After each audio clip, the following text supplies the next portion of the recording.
Good afternoon. I'm Brian Reagan, and this is Tyler Kelly. And we are coming to you with our midday meditations. And today we are in 2 John, verses 12 and 13. Tyler, if you don't mind reading those. Having many things to write to you, I did not wish to do so with paper and ink, but I hope to come to you and speak face to face, that our joy may be full.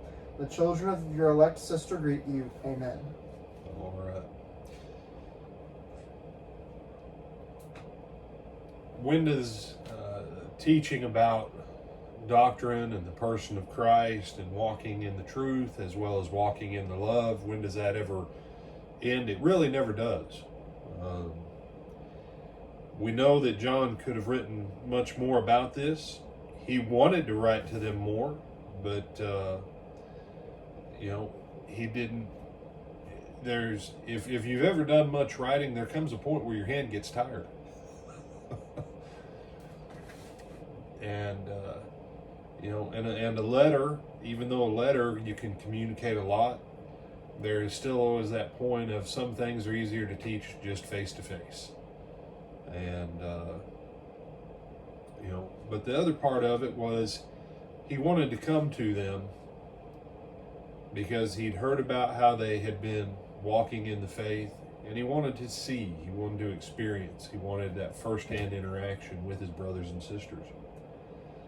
And so he departs with a greeting of blessing from another congregation, another church family, and the motivation that he has in everything that he's been writing is that their joy might be full.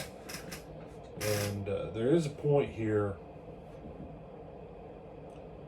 You can be happy and get along in a church and not be right with God. But you will not have joy with God unless you're walking in the truth and abiding within the doctrine of Christ. What he wrote to them and why he wanted to come to them and continue to encourage and strengthen them in these things was so that their joy and his joy, so that everyone's joy could be complete. And this is one of those things where in America we've traded out something of substance and quality yet again for a temporary happy fix. That we have this lie that as long as we're happy with each other for a few hours a week, that we must be on the page of God.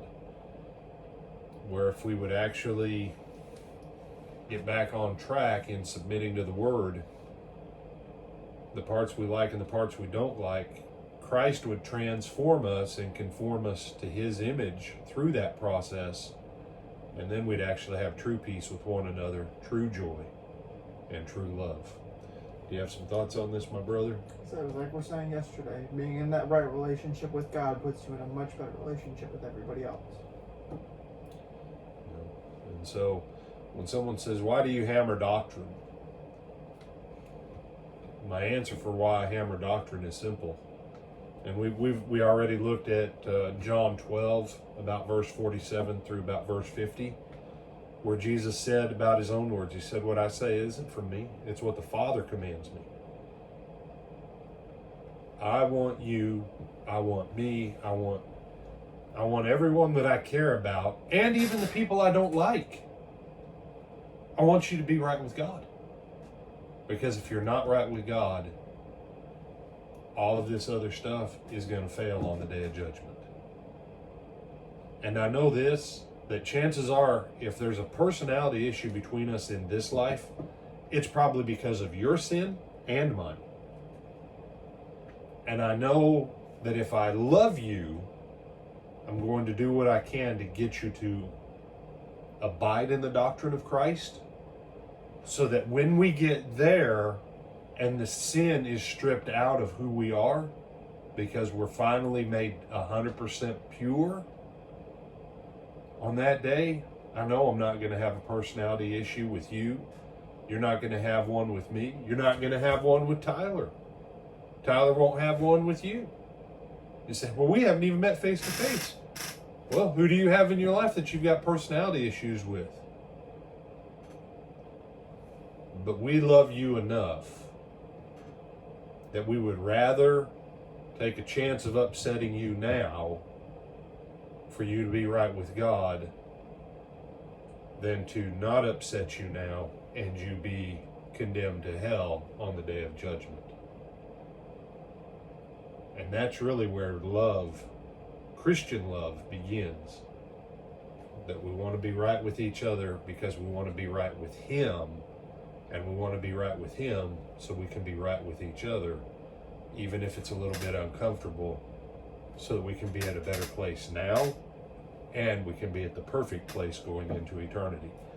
And that's what he means when he says that our joy may be full. Brian Reagan, this is Tyler Kelly. And we bid you good afternoon.